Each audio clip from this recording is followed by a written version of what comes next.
Hello everyone, welcome to Quantsapp. माझं नाव प्रसन्न आहे आणि आज आपण काही इंटरेस्टिंग टॉपिक कव्हर करणार आहोत. सो टेक्निकली जर तुम्ही हेडिंग पाहिला असाल व्हिडिओची किंवा थंबनेल पाहिला असेल, तुम्हाला समजूनच गेलं असेल, तर आपण सीझनॅलिटी ट्रेडिंग सेटअपबद्दल डिस्कस करणार आहोत आज. आणि सीझनॅलिटी काय आहे थोडं एकदम शॉर्टमध्ये सांगतो, राईट? आपण डिटेलमध्ये जाऊच त्या व्हिडिओमध्ये डेफिनेटली. सो लेट्स सी, जर मी कोणताही एक रॅन्डमली स्टॉक घेतला ABC किंवा XYZ आणि तो प्रत्येक मंथमध्ये किती रिटर्न देतोय प्राइसच्या हिशोबात. ओके, सो सर्वात बेस्ट जी असते ना to analyse the things, right? Price आपण खूप एक इझी एक कंपोनेंट घेऊ शकतो की स्पेसिफिकली कसे आपल्याला ट्रेंड्स किंवा त्या स्टॉकचा सेंटिमेंट जाणून घ्यायचा असेल तर. सो लेट्स सी, जर मी एबीसी स्टॉक घेतला रॅन्डमली आणि एबीसी स्टॉक्स दिसतोय मला की जानेवारी मंथमध्ये एक ऑलमोस्ट 4.5%चा रिटर्न देतोय प्राइसच्या हिशोबात. पॉझिटिव्ह निगेटिव्ह काही पॉझिटिव्ह रिटर्न देतोय सपोज. फेब्रुवारीमध्ये 2% देतोय.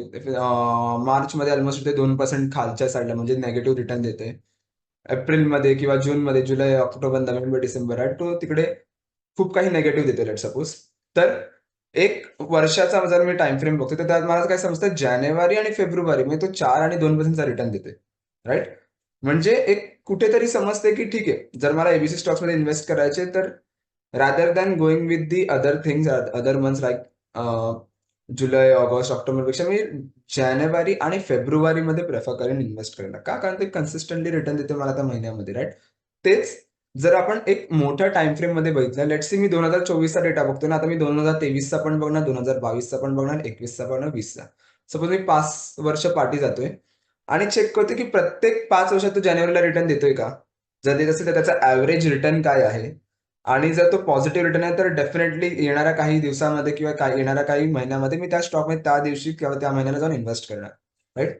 सो तोच एक लॉजिक आहे आणि तो लॉजिक आपल्याला कसा घेऊन जायचं. इनफॅक्ट जर मी या लॉजिक बद्दल बघायला तर खूप लोक खूप महिन्यापासून किंवा अनेक महिने तर नाही बोलता येणार, पण खूप वर्षापासून हा डेटा पण यूज करतात आणि कन्सिस्टंटली एक पोर्टफोलिओ पण बिल्ड करू शकतात. जनरली जर कोणाला सवय असते की 1-2 महिना होल्ड करून परत इक्विटी शिफ्ट करायची दुसऱ्यामध्ये, राईट? सो तेही आपण करू शकतो किंवा एक परफेक्ट टाइम टू इन्व्हेस्ट त्या स्टॉकमध्ये कधी आहे, कोणत्या महिन्याला रिटर्न मिळू शकतो चांगला, तर ते पण फाइंड आउट करू शकतो. इव्हन द ऑप्शन्समध्ये पण करू शकतो की मला समजतंय की हा जो पर्टिक्युलर स्टॉक आहे, तो या पर्टिक्युलर महिन्यामध्ये पळतोय. सो मी काय करणार, त्या पूर्ण मंथचा एक ऑप्शन बाय करून ठेवणार किंवा एक स्ट्रॅटेजी अशी प्लॉट करणार की जी मंथली एक्सपायरीला खूप बेनिफिट राहील, राईट?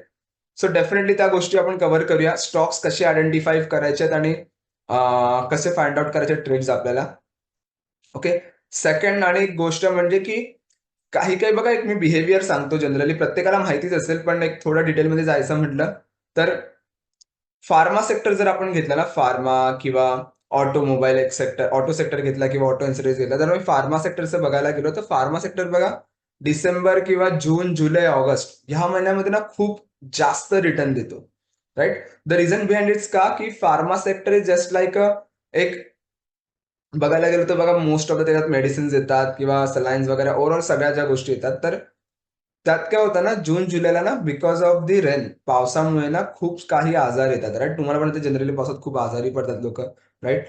टेम्परेचर चेंजेस होतात त्यामुळे बरेचसे लाईक स्पेसिफिकली खूप आजारी पडतात कारण टेम्परेचर चेंज झाल्यामुळे, कसं वातावरण चेंज झाल्यामुळे इनफॅक्ट डेंग्यू मॅलेरिया पण मोठे मोठे आजार होतात त्याच स्पॅन ऑफ पिरियडमध्ये होतात ना. सो तेव्हा ना फार्मा सेक्टरमध्ये खूप जास्त ग्रोथ होते कारण याची डिमांड वाढते. मेडिसिनची डिमांड वाढते, राईट? सो डिमांड वाढली तर ऑफकोर्स सप्लाय वाढणार, right? So that is the thing की फार्मा सेक्टर, ऑटो एन्सिलरीज बघा किंवा ऑटो सेक्टर बघा. नोव्हेंबर, डिसेंबर, ऑक्टोबर हे काही महिने आहेत ना, त्यात बघा फेस्टिवल टाइम खूप आहे. त्यामुळे ना जर मी इंडियन कन्झ्युमरचं बिहेवियर बघितलं ना, तर फेस्टिवल टाइमला आपण खूप शुभ मुहूर्त मारतो, राईट? सो शुभ मुहूर्तावर ना लोक खूप गाड्या विकत घेतात किंवा अनेक अनेक वेगवेगळ्या अँसिलरीज विकत घेतात, राईट? सो त्यामुळे ना ऑटो सेक्टरमध्ये त्या महिन्यात कुठेतरी बूम दिसतो, राईट? सो असे बरेच सेक्टर्स आहेत. एफएमसीजी सेक्टर घ्या, पूर्ण 12चे 12 महिने चालतो, right? Most of the time. कारण एफएमसीजी डेली यूज नीड आहे, राईट? सो तो सेक्टर चालणारच डेफिनेटली आणि तो सेक्टर कधी बंद न पडणारा सेक्टर आहे फार्मा सारखं, right? So that is a thing. So आपण बघूया ते कसं फाइंड आउट करायचं with the help of Quantsapp, की डेटा पण आपल्याला कसं हेल्प करतोय, अॅनलाईज कसं करायचंय आणि इव्हन दो थोडंफार इन्व्हेस्टमेंट बद्दल पण कसं करू शकतो आपण किंवा स्ट्रॅटेजीज पण कसं करू शकतो त्याबद्दल पण आपण डिस्कस करू. Okay. So let me share you my screen. मी एकदा माझी स्क्रीन शेअर करतो. सो डिटेलमध्ये करू शकतो या सगळं. ओके. सो हा जो मधला जो इंटरफेस आहे तो कॉन्सेप्टचा इंटरफेस आहे. ओके. सो आपल्याला यायचं अनालाइजवर आणि इथे यायचं प्राइस सिझनॅलिटीवर पहिल्यांदा. प्राइस सिझनॅलिटी क्लिक केलं. ओके. सो जनरली जसं आपण प्रत्येक बाकीचे स्टॉक्स फिल्टर करतो तसे बाकीचे स्टॉक्स इथे पण फिल्टर होतील. सो बँक निफ्टी सपोज मी इथे गेलं तर 2024 हा करंट इयर आहे आणि लुक बॅक पिरियड आहे 5 वर्षाचा. ओके. सो ही प्रत्येक वर्षाची लाईन इथे प्लॉट झालंय की प्रत्येक वर्षात कसा रिटर्न दिलाय. सो 2024 जर मी बघायला गेलो तर जानेवारी मंथमध्ये बघा ऑलमोस्ट 5% निगेटिव्ह होता इथे जर तुम्ही बघू शकता. राईट. बँक निफ्टीचा 2023ला 4% निगेटिव्ह, 22ला 6% पॉझिटिव्ह होता कुठेतरी, 21ला 1-2% निगेटिव्ह आणि 20ला एकदम 4. तर कुठेतरी जानेवारी मंथमध्ये निगेटिव्ह रिटर्न आहे बँक निफ्टीमध्ये. ते जर थोडं पुढे गेलं तर बघा एक ऑलमोस्ट मार्चचा जर डेटा बनवला तर कुठेतरी कन्सिस्टंटली 3 वर्षापासून एक चांगला रिटर्न देतोय bank Nifty according to the हे स्पेसिफिकली डेटा पॉइंट ऍव्हरेज जर मी बघायचं म्हटलं तर. सो आता इथे बघा इथे त्रास एकच गोष्टीचा इथे ही लाईन चार्ट आणि लाईन चार्ट आपल्याला ऍज अ बघा व्हिज्युअलाइज करताना पण थोडा डिफिकल्ट वाटतं की हा थोडा समजत नाही हा डेटा पण कसा आहे की ऍक्च्युअल कसा रीड करायचा आहे. सो आता एक सिम्पल फॉर्मॅट आहे आपल्याला याचं टेबल फॉर्म मध्ये. ओके. हा सर्वात सोपा फॉर्म आहे. Percentage wise number numerical wise सगळ्यांना समजतं की कसा डेटा रीड करायचा आहे. सो टेक्निकली लेट सपोज मी ते 10 वर्षाचा डेटा बनवतो एक रफली एक चांगला हिस्टॉरिकल जर पिरियड मला बघायचा असेल तर बँक निफ्टी बघा जर मी हिस्टॉरिकल पिरियड घेतला तर 2024ला 5% निगेटिव्ह आहे, 23ला 4, 22ला 6% पॉझिटिव्ह पण आहे, 21ला 2% निगेटिव्ह आहे, 20ला 4% निगेटिव्ह. सो ऑन एन पाठपर्यंत जर आपण गेलो ना पाठी एकदम तर ऑन एन ऍव्हरेज जो जानेवारीचा रिटर्न आहे तो बँक निफ्टीचा 0.28% आहे जर प्रत्येक प्राइस चेंजचा ऍव्हरेज काढला तर. राईट. एकत्र करून. राईट. विच इज एवढा पण चांगला नाहीये किंवा वाईट तर म्हणू नाही शकत कारण net data we are in positive पण which is not good. Right. 0.28% म्हणजे काहीच नाही बघायला गेलं तर. राईट. पण त्यानंतर बघा जानेवारी फेब्रुवारी मार्च मध्ये कुठेतरी निगेटिव्ह रिटर्न आहे. एप्रिल मे जुलै जर हे 3 महिने घेतले आणि ऑक्टोबर नोव्हेंबर डिसेंबर बघा जानेवारी थोडा बहुत हे आहे, थोडं फार हे आहे, एप्रिल मे जून कुठेतरी एक कन्सिस्टंट किंवा ऑगस्ट पर्यंत कुठेतरी कन्सिस्टंटली बँक निफ्टी पॉझिटिव्ह आहे. राईट. ऑक्टोबर नोव्हेंबर डिसेंबर त्यात पण एक कन्सिस्टंटली. सो बँक निफ्टी जर मला कधीही ट्रेड घ्यायची असेल किंवा सो एक बुलिश सेंटिमेंटने ट्रेड घ्यायचं असेल तर कुठेतरी मी बँक निफ्टी या पर्टिक्युलर मंथमध्ये मी स्पेसिफिकली बघू शकतो. ठीक आहे. मेनली यूज करा सेक्टर वाईज जर सॉरी प्राइसला जर तुम्ही काय तर ट्राय करा की स्टॉक्सला खूप इम्पॉर्टन्स द्या कारण स्टॉक्सला बरेच लोक इन्व्हेस्टमेंट करतात किंवा स्ट्रॅटेजी प्लॉट करतात त्यानुसार. सो रिलायन्स एक प्रत्येकाचा फेवरेट स्टॉक आहे की प्रत्येकाला रिलायन्समध्ये ट्रेड करायचं असेल तर रिलायन्स जर मी घेतलं तर रिलायन्स बघा ऑलमोस्ट पॉझिटिव्ह आहे पूर्ण वर्षामध्ये जर ऍव्हरेज काढला तर. पण जर मी कन्सिस्टंट रिटर्नची बघायला गेलो ना गोष्ट जर मला बघायचं असेल तर डेफिनेटली जून July August September almost December पर्यंत म्हणजे जून नंतर जर मी रिलायन्समध्ये इन्व्हेस्ट करतो तर विच इज फाईन एक पॉझिटिव्ह रिटर्न कुठेतरी मला दिसतोय जूनमध्ये, जुलैमध्ये पण आहे, ऑगस्टमध्ये पण आहे. Right. So as a trader जर मला रिलायन्समध्ये इन्व्हेस्ट करायचं definitely I go with the June July August September October November त्या जूनच्या आसपास मी इन्व्हेस्ट करणार starting period of the month वीकच्या स्टार्टिंगला आणि कुठेतरी होल्डिंगवर ठेवणार मी त्या गोष्टीला. ओके. त्यानंतर मी कोणता दुसरा एखादा स्टॉक बघायचा असेल तर लेट्स सी मी बजाज ऑटो बघतो.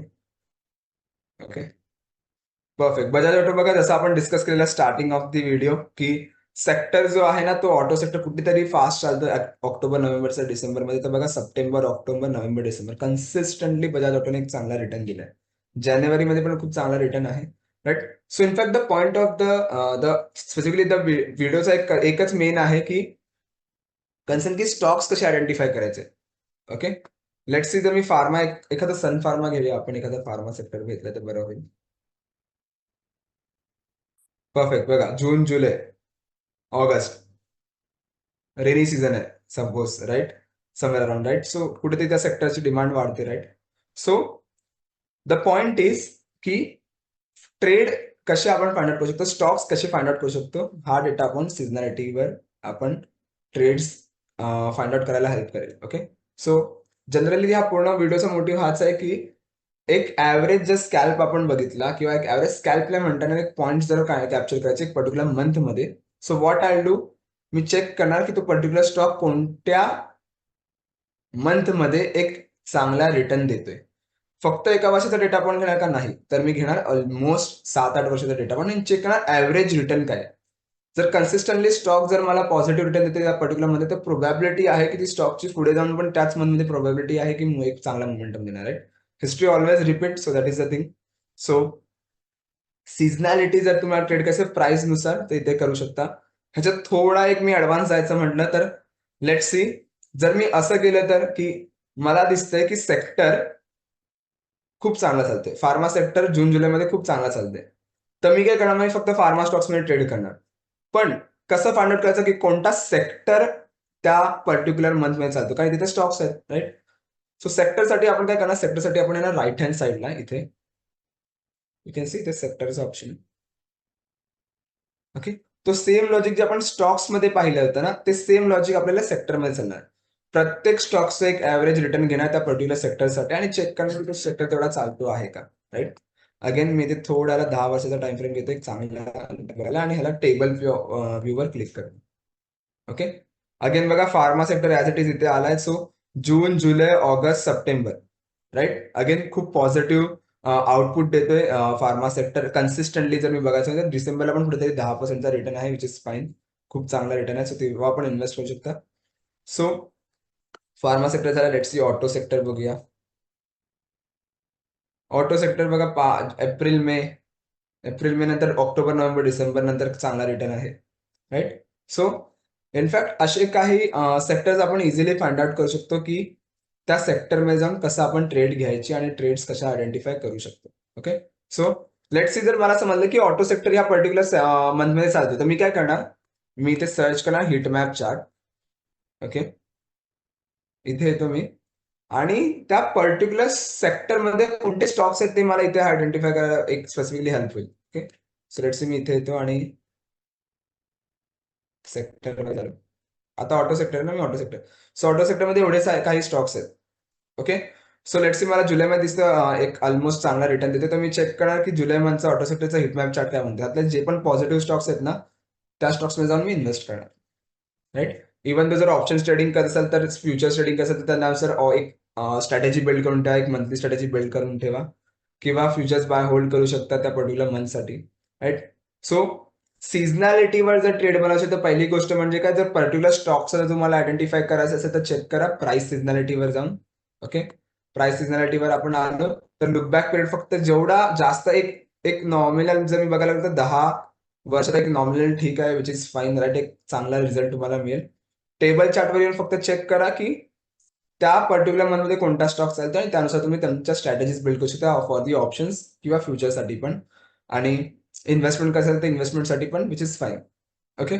जर सेक्टर वाईज जर तुम्हाला इन्व्हेस्टमेंट म्हणजे की मला ह्या सेक्टरमध्येच इन्व्हेस्ट करायचं कारण मला माहिती आहे की फार्मा ह्या सेक्टरमध्ये खूप चालते, तर सेक्टर वाईज सिझनॅलिटी करा किंवा चेक करा की त्या सेक्टरमध्ये कोणते स्टॉक्स आहेत आणि इनिशियल स्टेजच्या मंथच्या इनिशियल स्टेजला जाऊन इन्व्हेस्ट करू शकता किंवा फर्स्ट वीकमध्ये जाऊन पण इन्व्हेस्ट करू शकता त्यानुसार, राईट.